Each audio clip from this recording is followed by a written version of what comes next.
Hello, thank you for joining us today. Today we're speaking with Sandra, who's one of our data scientists, and she's working on one of our most exciting projects, working with Pip Hare, who's a sailor and athlete, who we're following and monitoring the data of. And today this is going to be a presentation about the first 2 months of the Vendee Globe and the data that we have gathered and that Sandra has analysed for us. So over to Sandra to give you the presentation. Thanks, Rosemary. So as you said, I will present the first 2 months of Pip's air data while she's competing in the Vendee Globe. So just a few words first of the Vendee Globe. So this is a 24,000 miles sailing race around the world. This is the solo, non-stop and without assistance race. It is named after the department of Vendée in France, where the race starts and ends. And in the last 8 editions, 167 contenders took the start of the race. Only 89 managed to cross the finish line, and including only 7 women in history.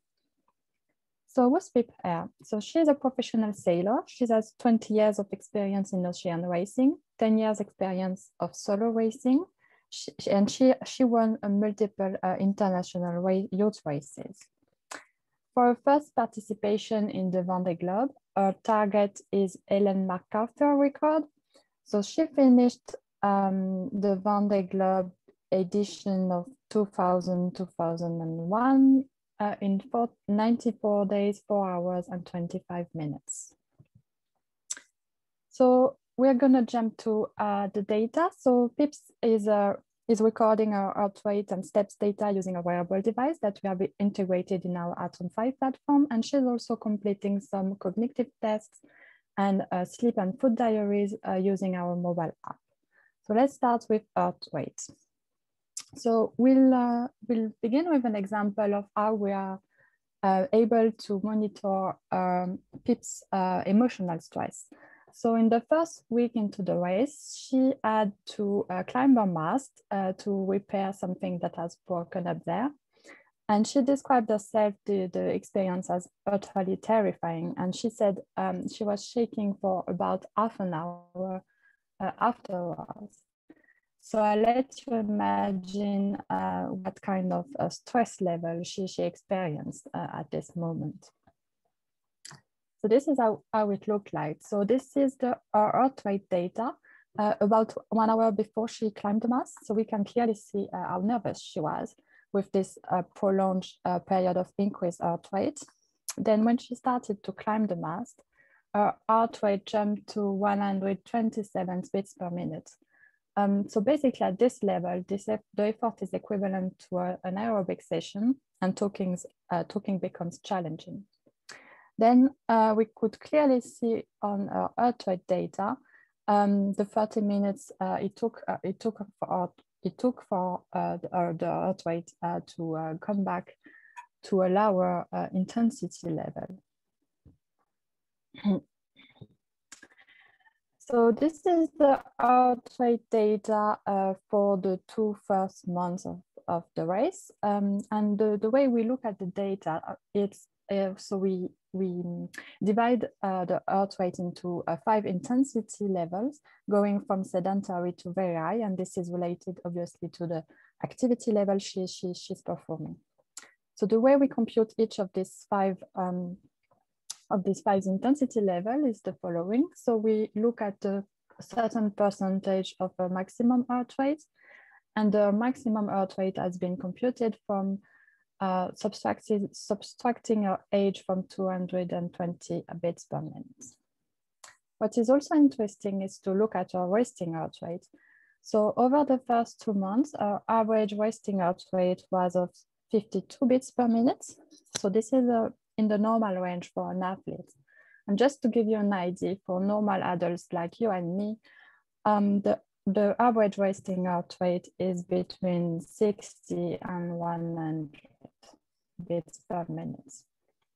What is interesting to see also in this resting heart rate data is that for the first 5 weeks, the heart rate data decreased by 20%. So she felt, it seems she felt relaxed, and she had a restful sleeps. And in the last 3 weeks, there was a slight increase in her heart rate, and she probably had a less restful sleep. But what is interesting to look at with the heart rate data is how much time is spent in the higher intensity zones. So that's what we are looking at now.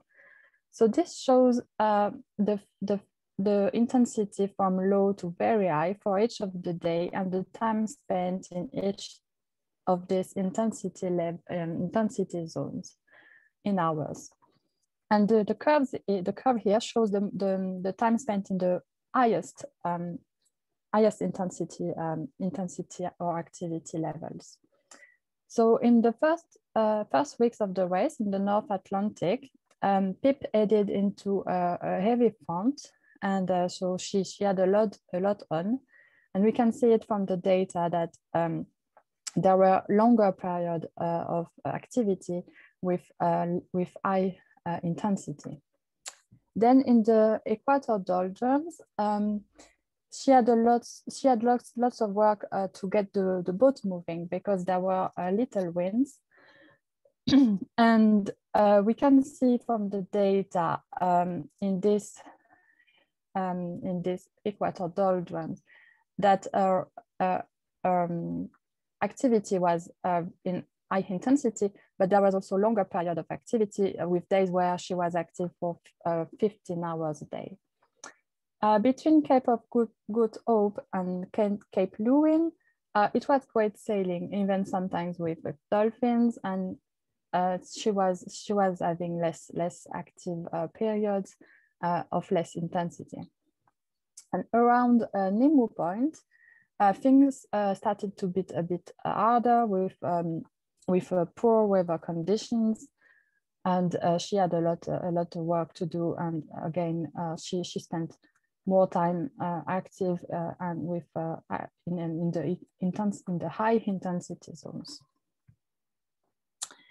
So if we talk now about energy, so a diet was planned by Resilient Nutrition based on her individual biological requirements and the event she is competing in. So it has been designed to help her boost her performance and general well-being at sea. So Pips has got food packs for each day, like the one you can see on the picture, which contain freeze-dried food, nutritional supplements, and easy to eat high calorie and high protein food. And we are able to track calorie deficit as she is recording the food she's eating with our mobile app. So this is the cumulative calorie deficit from race start. So we can see a steep increase in the first weeks of the race when the conditions were difficult and Pips was very active. Then the calorie deficit kind of stabilized and even decreased when the conditions were less intense. After 8 months, our calorie deficit is about 11,000 calories. So this has certainly an impact on our weight, body, but also our cognitive function. And this is something we would like to further analyze. Just to come back to the calorie deficit and how we compute it. So as Pip is reporting the food she's eating, we are easily able to compute her calorie intake. And from the wearable data, and in particular heart rate, we are able to estimate the calories she's burning every day. And calorie deficit is just the difference between both. And when she's eating less calorie than the calories she's burning, she's in a calorie deficit.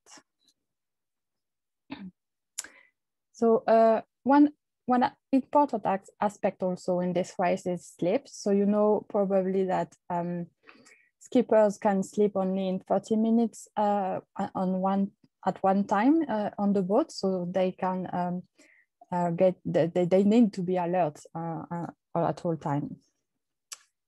So we are estimating some classical sleep parameters from the report Pip is doing. So she's reporting when and how long she recalls sleeping for. And we are also using a machine learning model called Markov model to estimate our actual sleep from the variable data, heart rate, and step count. So this is how it looks like. So on the top, you've got our heart rate data on an example of 2 days, the corresponding steps count, and the estimating sleep and activity from the model. And under each of the graph, I reported the sleep diaries Pip is reporting. So from the modeling, so the model is able to estimate waste when she's resting, when she's moderately active in pink, and when she's highly active, which is here in red. And from the modeling, we are able to estimate some of sleep parameters. So I'll take an example of, for example, this sleep period. So from the report, from the period she's reporting, she said she was in bed for 2 hours. We can say that it took her 5 minutes to fall asleep. That's sleep onset latency. She was asleep for 68 minutes. That's the blue bit here. Woke up in the night only once and was awake for 52 minutes. So we are able to estimate our sleep efficiency, which is of 57%. And just to give you an idea, for an adult, a good sleep efficiency is above 80%. And this is our sleep duration over the 2 months period. So we can see that our sleep duration is very irregular, but also she is able to sleep very rarely more than 5 hours.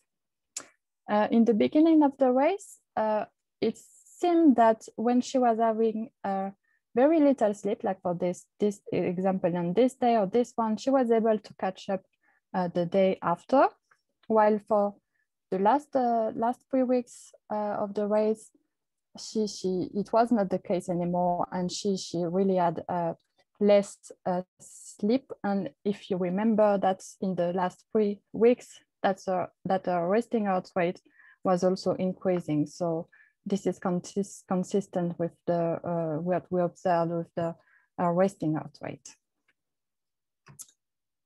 So the next step of our project would be to continue the analysis for the whole duration of the race. We will also analyze our memory and cognitive tests, but also conduct body measurements at the race finish to evaluate the physical impact of the race on our body, and also publish the results so as to increase the data insight about the impact of endurance sports on female athletes. So I'd like to thank Greg Porter, Lou Adams, and Eileen Hart-Davis for their support with this study, but also obviously Pip for sharing all this data with us, and thank you for listening. That's great. Thank you very much, Sandra. I think it's a fascinating insight, and I'm sure that Pip herself would be really interested to see the stats to how things kind of worked together. Thanks very much for your presentation. Thank you. At Aparito, you can head to our website, which is www.aparito.com. Thank you for listening.